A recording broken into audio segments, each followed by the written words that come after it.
ఓం నమో నారాయణాయ. వారాహి అమ్మకు నమస్కారం చేసుకుంటూ అమ్మవారి దయ, ఆమె చల్లని చూపులు మనందరిపై ఉండాలి అని చెప్పి మనస్ఫూర్తిగా కోరుకుంటూ ఈ రోజుటి వీడియో స్టార్ట్ చేస్తున్నానండి. ఇక ఈరోజు వీడియోలో మనం చూడబోయేది ఏంటి అంటే అమ్మవారి వాగ్దానం. అమ్మవారి వాగ్దానంగా ఈరోజు వారాహి అమ్మ మనతో ఏం చెప్పబోతున్నారు వినే ముందుగా ఒక్కసారి జ్యోతిష్యంలో గొప్ప అనుభవం కలిగినటువంటి గురూజీ సుబ్రహ్మణ్యం రాజు గారు శ్రీ వారాహి అమ్మవారి ఆశీస్సులతో జ్యోతిష్యం చెప్తున్నారు. ఈ గురువుగారు చెప్పింది చెప్పినట్లుగా జరుగుతుందండి.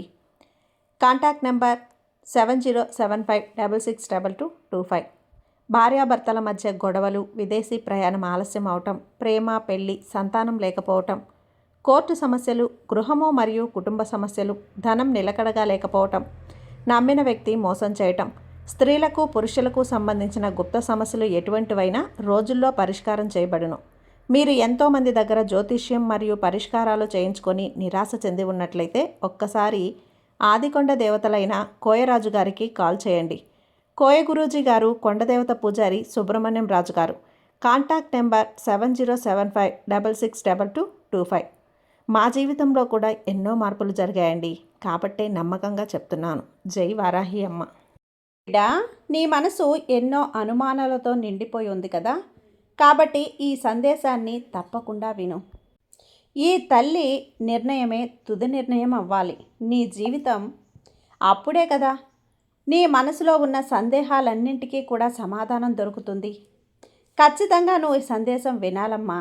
ఈరోజు నీ మనసులో ఎన్నో అపోహలున్నాయని, ఎన్నో అనుమానాలున్నాయని, అది ఎవరి మీదైనా అవ్వచ్చు, సాక్షాత్తు ఈ వారాహి అమ్మ మీదే అవ్వచ్చు. నిన్ను ముందుకు నడిపిస్తున్నటువంటి ఈ వారాహి అమ్మ పైన నీకు ఎన్నో అనుమానాలు ఉన్నాయి అని చెబుతూ ఉన్నాను కదా, వాటన్నింటికీ ఈరోజు సమాధానం చెప్తానని చెప్పి నేను చెప్తున్నాను. చూడు బిడ్డ, ఈ లోకంలో అనేక మంది శక్తులు ఉన్నారు. వాళ్ళలో ఒక శక్తి అయినటువంటి ఈ వారాహి అమ్మ అంటే నన్ను నువ్వు గుర్తించు. ఇతరులు అనేక సుబోధులు చేయవచ్చు, కానీ నీ తల్లి వారాహి అమ్మ లాంటి వారు తన బిడ్డల క్షేమం కోసం మాత్రమే కోరుకుంటారమ్మా. అందుకే ఈ తల్లి పలుకులను ఎప్పుడూ కూడా నువ్వు మరువవద్దు. ఈ తల్లి వాగ్దానాన్ని ఎప్పుడూ కూడా పెడచెవన పెట్టద్దు. బిడ్డ, నువ్వు ఎంతోమందిని నీ సందేహాల గురించి పరిష్కారం చూపమని అడిగావు కదా, అది ఎవరైనా కావచ్చు. నీ బంధువులు, స్నేహితులు, శ్రేయోభిలాషులు, ఇంకా ఎంతోమంది గురువుగా భావించినటువంటి వారు కూడా కావచ్చు. వారందరూ కూడా వారికి తోచిన నిర్ణయాలు నీకు తప్పకుండా చెబుతారు బిడ్డ. వారిలో కొంతమంది నిష్కల్మషంగా మారి వారి నిర్ణయాన్ని నీకు చెబుతారు, కానీ మరికొంతమంది నిన్ను దిగజార్చాలనేటువంటి ఉద్దేశంతో తప్పుడు నిర్ణయాలు చెబుతూ ఉంటారు. సరే, అవన్నీ కూడా పక్కన పెట్టు. ఎవరు ఏం చెప్పినా, ఎవరు ఎన్ని చెప్పినా సరే, నువ్వు తీసుకోవాల్సిన తుది నిర్ణయం మాత్రం ఈ వారాహి అమ్మ చెప్పిందే అయి ఉండాలి. ఈ తల్లి చెప్పిందే నువ్వు చేయాలి. అప్పుడే నీ జీవితంలో నువ్వు ఎదుగుతావు. నీ కష్టాల నుంచి నువ్వు దూరం అవుతావు. చూడు బిడ్డ, ఇప్పుడు నీ మనసులో ఎన్నో అపోహలతో, అనుమానాలతో నిండిపోయి ఉంది కదా, అది నీ జీవితం గురించి కావచ్చు, నీ భవిష్యత్తు గురించి కావచ్చు, లేదా నీ బంధం గురించి, తల్లిదండ్రుల గురించి, పిల్లల గురించి కావచ్చు. ఏదైనప్పటికీ కూడా ఇలా పరిస్థితి ఏదైనా సరే, మనుషులు ఎవరైనా సరే, నీ మనసులో ఎన్నో అనుమానాలు, ఎన్నో అపోహలు మొదలవుతూ ఉన్నాయి. వాటన్నింటికీ కూడా ఈరోజు నీకు సమాధానం చెప్తాను, విను. చూడు తల్లి, నీ మనసులో ఎన్నో అపోహలు ఉండొచ్చు. నీ జీవితం గురించి కావచ్చు, నీ భవిష్యత్తు గురించి కావచ్చు, ఇక ఏదైనా సరే, నీ బంధం గురించి, నీ తల్లిదండ్రుల గురించి, పిల్లల గురించి, ఇలా పరిస్థితి ఏదైనా సరే, మనుషులు ఎవరైనా సరే, నీ మనసులో ఎన్నో అనుమానాలు, ఎన్నో అపోహలు, ఇలా ఎన్నో మెదలాడుతూ ఉన్నాయి కదా, వాటన్నింటికీ ఈరోజు నీకు సమాధానం చెబుతాను, వినిబిడ్డ. చూడు తల్లి, నీ మనసులో నువ్వు అనుకున్నట్లుగా ఏది కూడా చెడుగా జరగదు. నీకు నీ వారాహి అమ్మ ఎప్పుడు కూడా నీకు అండగా ఉంటాను. నీ తల్లిగా నీకెప్పుడు కూడా మొదటగా నీ మనసులో ఉన్న అనుమానాలను తీసేందుకు నేను ఎప్పుడూ కూడా ప్రయత్నిస్తూనే ఉంటాను. నీ జీవితంలో ఎప్పుడూ కూడా ఒక విషయాన్ని నువ్వు గుర్తుపెట్టుకో. ఏదైనా సరే బిడ్డ, ఈ వారాహి అమ్మ దగ్గర ఉంటారో, ఎవరి చెంతనైతే ఉంటారో వారు ఎప్పుడూ కూడా అదృష్టవంతులేనమ్మా. వారు ఖచ్చితంగా వాళ్ళు కోరుకున్న ప్రతీదీ పొందుతారు.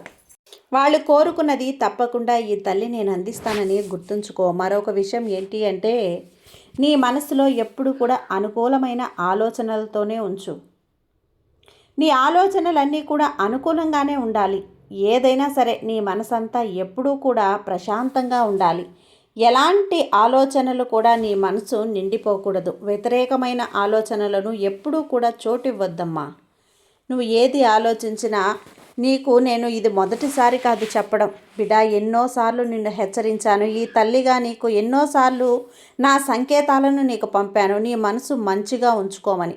నీకు ఏదైతే కావాలి అనుకుంటున్నావో దాని గురించే ఆలోచించమని ఎన్నోసార్లు చెప్పాను కదా. ప్రతికూలమైనటువంటి ఆలోచనలు చెయ్యి. చెడు ఆలోచనలు అస్సలు చేయొద్దు. నెగిటివ్ ఆలోచనలు అస్సలు చేయొద్దు. ఎందుకంటే నీకు నీ వారాహి అమ్మ ఎప్పుడూ కూడా నీకున్నటువంటి కష్టాలను తీరేందుకు ఒకే ఒక మార్గాన్ని నేను ఎప్పుడూ చూపిస్తూ ఉంటాను. ఆ మార్గంలో నువ్వు నడిచినప్పుడే కదా ఈ కష్టాలకి నీ మనసులో చోటు లేకుండా ఉంటుంది. నీ మనసు నిండా నువ్వు కష్టాలను పెట్టుకొని ఆలోచనలు పెట్టుకొని ఉంటే నీకు ఆ మార్గం ఎలా కనిపిస్తుంది చెప్పు? ప్రతికూలమైన ఆలోచనలు చెయ్యొద్దు తల్లి. ఈ తల్లిని నమ్మి ఈ తల్లి చెంత ఉన్నంత వరకు నీకు ఎలాంటి హాని జరగదమ్మా. నాపై పూర్తి విశ్వాసం ఉంచు. ఎప్పుడూ కూడా నా నామస్మరణ చేస్తూ ఉండు. నన్నే పూజిస్తూ ఉండు.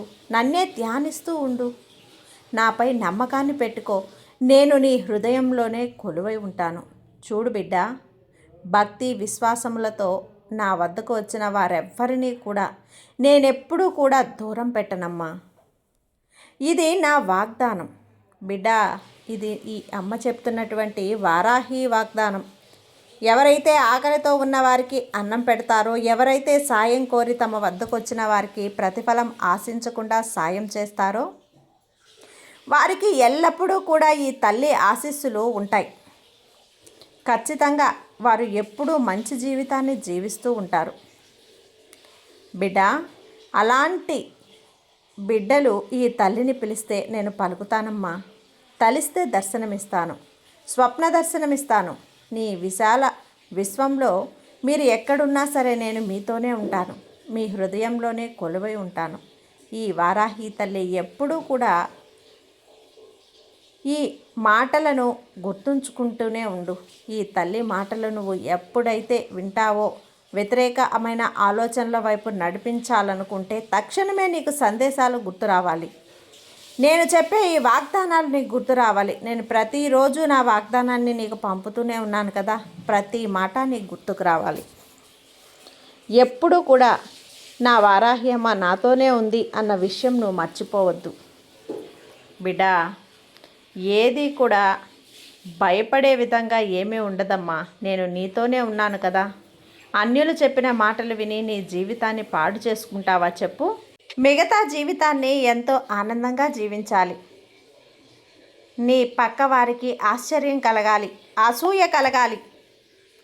నువ్వు ఇంత సంతోషంగా ఎలా ఉన్నావు అని వాళ్ళు ఎలా ఆనందంగా ఉండగలుగుతున్నారు, మనకు కూడా తెలిస్తే బాగున్ను, మన జీవితాన్ని ఇంతే ఆనందంగా మనం గడపగలం అనేటువంటి ఒక ఆలోచన అనేది నీ పక్క వాళ్ళకి రావాలమ్మా. ఈ వారాహి అమ్మని నమ్ముకున్న వాళ్ళెవ్వరూ కూడా చెడిపోయినట్లు చరిత్రలో లేదు బిడ్డ. అర్థమవుతుందా? నువ్వు ఎలా జీవించాలో, ఎలా సంతోషంగా జీవించాలో నీ కోరికలు నాకు చెప్పు. నీ అవసరాలు నన్ను అడుగు. సమయానికి అన్నీ నేను నీకు అందిస్తాను. మిగతా జీవితాన్ని ఆనందంగా గడుపు బిడ్డా. నేనున్నాను కదా. నువ్వు దేనికి కూడా చింతించొద్దు. నా దగ్గర ఏది అడగాల్సిన అవసరం లేదు. మొహమాట పడొద్దు. ఏదైనా సరే నన్ను నువ్వు ధైర్యంగా అడగొచ్చు. నువ్వు నన్ను కాక ఇంకెవరిని అడుగుతావు చెప్పు? నీ మనసులో ప్రతి ఒక్కటి నాతో చెప్పుకో. ప్రతి విషయాన్ని నాతో పంచుకో. ఈ తల్లి ఆశీస్సులు అందుకో. ఈ వారాహ్యమ్మ అనుగ్రహం నీకెప్పుడూ ఉంటుందమ్మా. నేను తోడుగా ఉంటాను కదా. ఇక అనవసరమైన ఆలోచనలు మాని సంతోషంగా ఉండు. నేనున్నాను కదా, అన్నీ నేను చూసుకుంటాను. ఈ వారాహి అమ్మ నీకు అండగా ఉన్నంత వరకు నీకు ఎలాంటి భయమూ లేదు తల్లి. సంతోషంగా ఉంటావు. నీ జీవితంలో ఆనందాలని అనుభవిస్తూ ఉంటావని కోరుకుంటూ ఈ రోజుటి వీడియో ఇంతటితో ముగిస్తున్నానండి. సర్వేజన సుఖినో భవంతు. జై వారాహి అమ్మ.